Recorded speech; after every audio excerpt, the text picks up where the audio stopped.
the pop era, very graphic, sort of cartoony.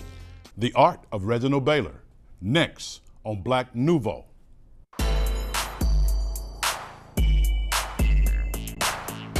Hi, I'm Milton Dockery. And I'm Faithe Colas. Welcome to Black Nouveau. On this edition, we'll profile the art of Milwaukeean Reginald Baylor. We'll discuss the proposed takeover of Milwaukee Public Schools with Mayor Tom Barrett. And we'll go backstage at the Milwaukee Rep to meet the cast of Soultime at the Apollo. But first, we're going to the market, the Fondy Market, that is, Milwaukee's largest farmers market. It's open annually from Mother's Day through Thanksgiving. Bobby Drake has that story. Fondy Farmers Market opened in its current location in 1980. There has been a form of a farmers market in the city of Milwaukee for almost 9 years. Young Kim believes in the Fondy Market and the impact that food has on our community. I'm a foodie. You know, I like food. I grew up in a family that appreciated food.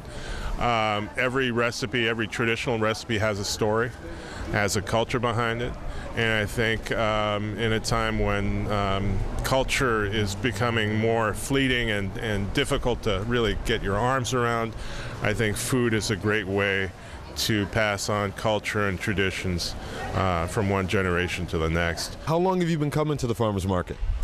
Oh, I would say, gosh, about 15 years or so. And what would you say is, if you had to sum it up, the best part about the market? I like the fact that they are local farmers. I like to support local produce. The food is very good here. You're getting good quality. And just the idea of supporting the smaller farmers is very important to me. Well, we have a lot of programming in addition to just bringing the food here. We work with a lot of farmers in trying to get them good land to try producing different kinds of crops for our customers. And then on the fork end of things, we do a lot of nutrition education. What is the average person expected to spend at the farmers market? What is the general price range? Well, you can spend anywhere from $5 will actually get you quite a bit at this farmers market. $5 to $20. We also are one of 3 farmers markets in the state to offer food stamp redemption. So that's very useful for a lot of people who are on tight budgets. In addition to inexpensive food, there are also cooking demonstrations. How often do you have the demonstrations, and what's the most recent one you've had? Well, the most recent one we had was the Greens Throwdown. We had 12 neighborhood cooks go head-to-head to see who had the best greens recipe, and they were allowed to use any of the greens that are here: collards, mustards, turnip greens. What exactly happened with you and the greens contest at the farmers market? Well, I was encouraged to participate by some of the staff. We had to buy the products here in the market and clean them, prepare them, all by the time that they were due. How long did you guys have to actually prepare it and get it done? We actually had about 4 hours, but most of us didn't even need that much time. I think the bulk of us were done in about 2.5, 3 hours. And what place did you come in? I came in 3rd place. Farmers here come in week after week from Racine and Germantown, keeping a short distance between the farm and your fork. Some even grow food here in Milwaukee.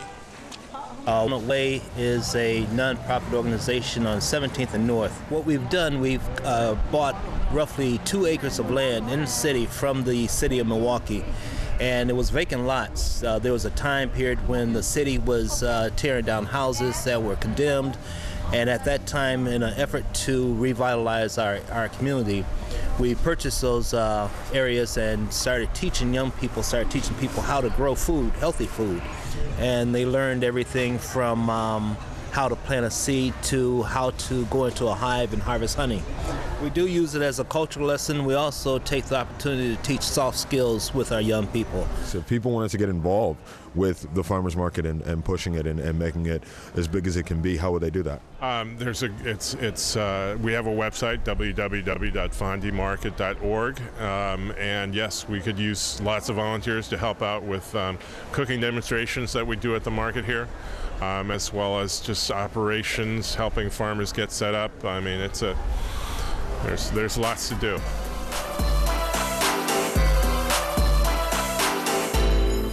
Last week, Milwaukee School Board President Michael Bonds joined us to discuss his opposition to a proposed change in governance for Milwaukee Public Schools.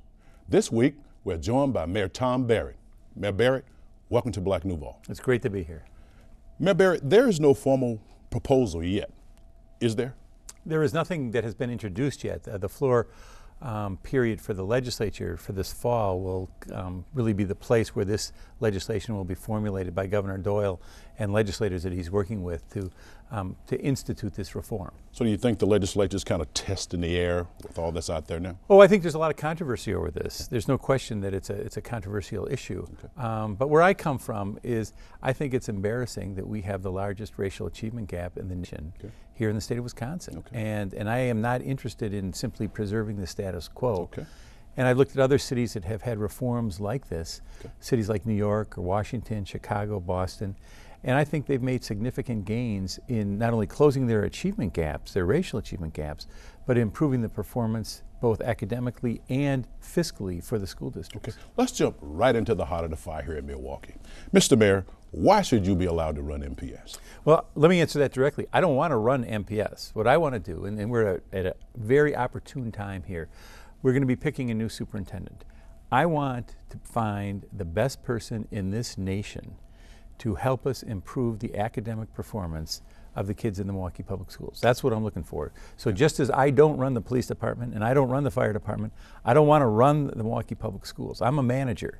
And so what I want to do is I want to find the person who can best run those schools. And that means an educational expert who has spent probably his or her career in this, or a person who knows how to manage a large system. At the same time, though, even though you're looking at the new superintendent, but at the same time, if you're allowed to take control of MPS schools, you'll be allowed to appoint the school board. How do you respond to your critics who say this is a violation of the Voting Rights Act of 1965? It takes direct democracy out of the hands of American citizens, which is an important part of American exceptionalism. How would you respond to that? Well, I would respond to it by saying that the voter turnout in many school board primary elections, for example, is 3 to 4%. I think even the school board acknowledges that the elections right now are set at a time when the least amount of voters are going to show up. In sharp contrast to that, short of the president's election or perhaps the governor's election, the mayor, and it's not Tom Barrett, it's the mayor's office, draws the most interest for people who are voting for office.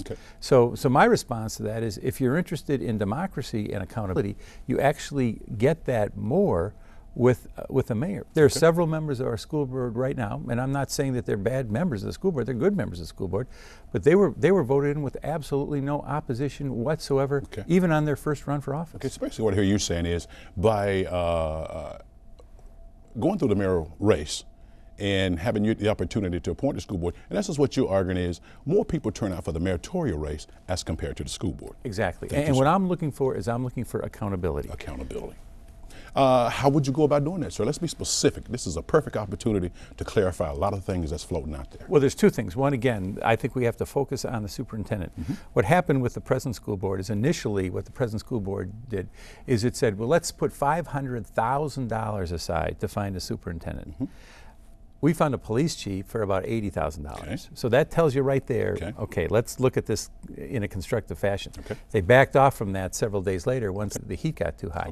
But we have to find the best superintendent we can. Second, look at the school board makeup. Right now, the majority of kids who are in the Milwaukee Public Schools are kids of color.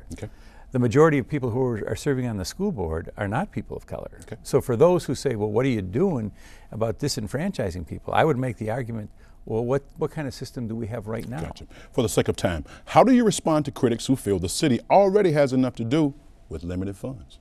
Well, that's absolutely true. I couldn't agree with that more. And what I'm not proposing is merging the school system finances with the city of Milwaukee finances. That would be a disaster, I think, in large part because of some of the financial liabilities that the school system has. But just talking to the Secretary of Education, Secretary Duncan, the National Secretary of Education, earlier this week, What he said was, having done this in Chicago, what it allowed him to do was to bring some of the resources of the city to help with the issues that face the kids at that time in the Chicago public schools. Issues of poverty, lack of health care, that you really were able to bring those forces together as opposed to keeping them separate. Right. Also, Mr. Mayor, how do you respond to critics who suggest this is a racial ploy to keep control of MPS out of the African American community? Well, right now we've got an African-American president of the school board, Michael Bonds, and I have great respect for him. He is, however, the 7th school board president that we've had in the last 10 years. And so we have seen a continuing revolving door of school board presidents on the school board. So there's no guarantee that he'll be there next year or the year after that. For me, what this is about is not about the adults, it's about the children. Great point, Mr. Mayor. Also, is who governs MPS really the major problem to the obstacles facing our urban school district? Oh, I think there are many problems. I think the problems of poverty, of births to teenage mothers, of families that don't have the appropriate resources, those are huge problems. And those explain why the challenges are great. But my fear is that we allow that to become the excuse for why we are not giving the kids the education that they have to have in order to compete in this world economy. So this is where you go back to that whole accountability argument that you made earlier. Correct? Exactly, Correct. exactly. Also, does the argument over governance really distract us from those concerns about really addressing the children and making sure they're educated properly? I think right now the system spends a lot of time in making adults comfortable. Okay. I want to make children be the focus of this. That's what I'm looking for, not the adults, the children, and how we can provide them with the education. Okay. Finally, what does MPS need to do to close the gap between black and white achievement? I think you have to focus on reading. I think you have to focus on math. I talked to the chancellor of the New York City school system where they did make this change in 2002. And he said in 2002, before this change took effect, only 8% of their high schools were in the top quartile statewide on math. Last year, 27%. So they had a significant increase. He also said that in 2002, there were 16,000 students from New York City high schools who went on for further education. Last year, that number jumped to 24,000. And of that 8,000 increase, 3/4 of those were children of color. So that's what I'm looking for. How do we get our children in this community, children of color, children from all backgrounds, how do we give them the education so that they can go on to MATC or UWM or one of the other colleges that we have in this metropolitan area? Mr. Mayor, thank you for joining us on Black Nouveau, sir. Thank you very much.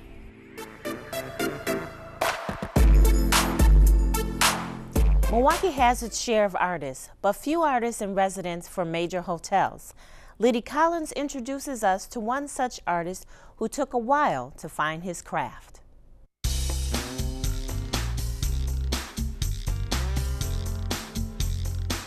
The pop era, very graphic, sort of cartoony.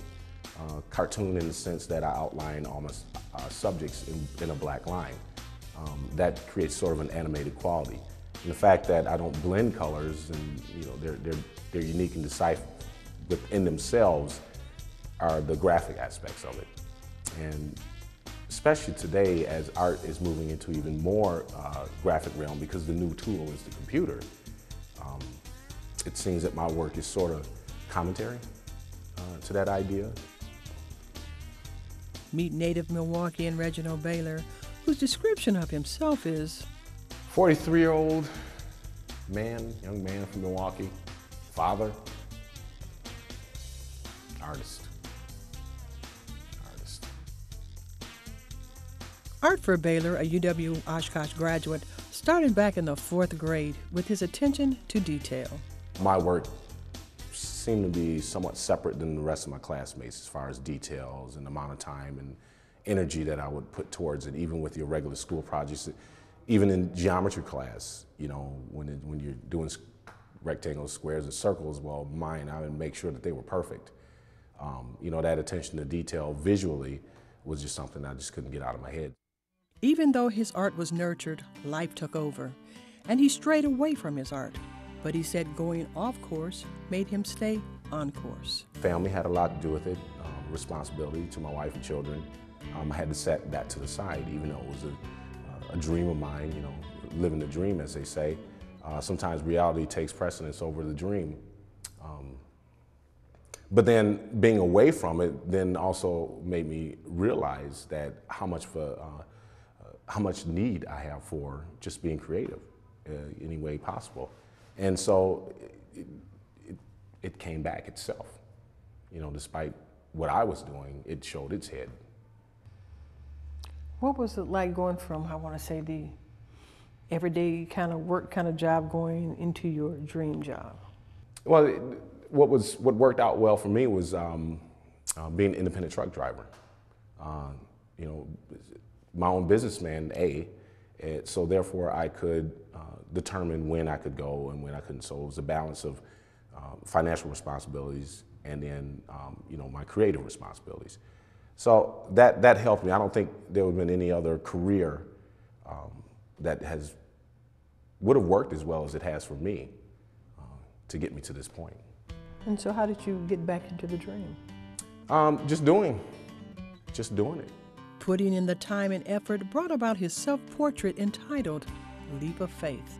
At a stage in my life where I needed to take a leap from my career as a truck driver to being a full-time artist and, you know, with a family. It was a very, very scary thing. It wasn't just my wishes that I was imposing this on, but it was family and children and economics, so on and so forth. So approaching that idea of leaping, coming from somewhere and obviously hopefully going somewhere and making that journey.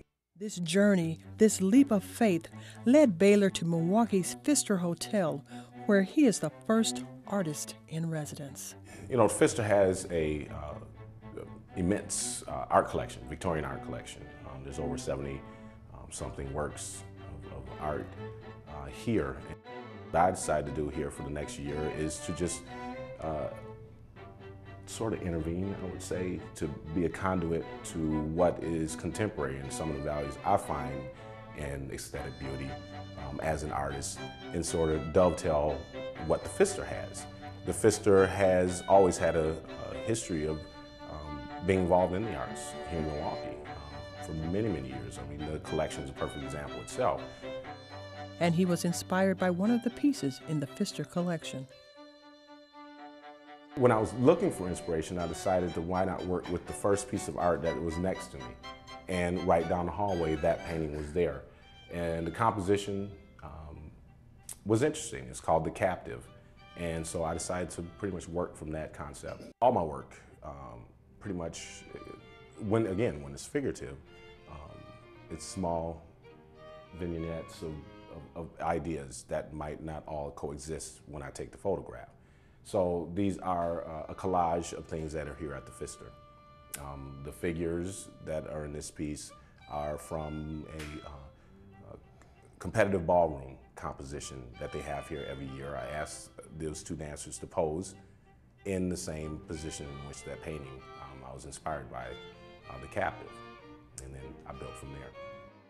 I'm fascinated with imagery and how many times the average person is fed an image a day. It's 15 times more images we see, basically because we carry around devices that give us images, whether it's the internet or the television. We're a very visual culture, and that's only going to grow. It's not going to get less. So when I first started thinking about that, little sound bites of information is what I'm interested in. I love when people come to my painting and get it, and then can be able to walk away and then ask them if they can retain what they saw in 5 seconds. And that's not a ploy, and I'm not trying to deceive anyone, but I think sort of this idea of instant gratification is an artistic expression itself. So I'm just trying to communicate to people, even though they might not be able to translate what I'm saying. Pain, fear, hope, salvation, and waking up in the morning is Reginald Baylor's motivation. I just believe it to be my purpose. This is what I'm to do, you know, and I've never thought otherwise. I've always had that feeling that art was going to always be an essential part of my life, and the struggle in making myself do it every day when you really have no concrete vision of what that future might bring has actually made my work better. The rich legacy of New York's Apollo Theater comes alive in the Milwaukee Rep's new production of Soultime at the Apollo. Everett Marshburn went backstage to talk with the cast.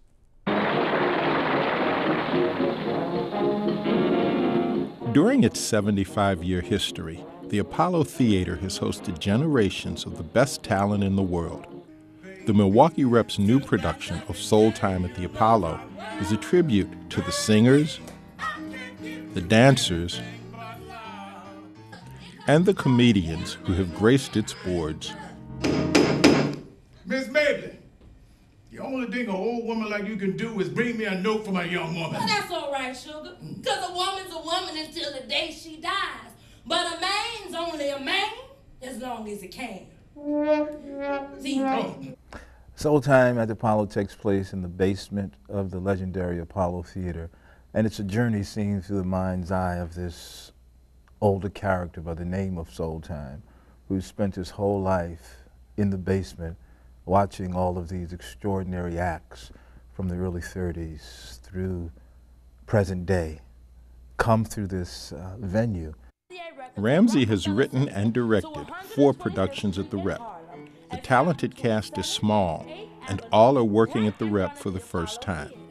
Yeah, baby, work out. Come on and work out. Yeah, baby, work out. Shall we turn the joint out? Soultime, I play Soultime, and he is important because he embodies all the spiritual energy, all the performance energy of the Apollo Theater. He knows everybody and everything that's happened since before it was the Apollo Theater. And we go on this journey with him as he goes through the different styles of music and the different characters and performers that he's come in contact with. And you see a part of him in this journey too. We're dancing in the street. We're dancing in the street. Dancing in the street. We're dancing in the street. Dancing in the street. Dancing in the street. Dancing in the street. My character's name is Songbird, and she is the embodiment of at least 9 different women within this one piece.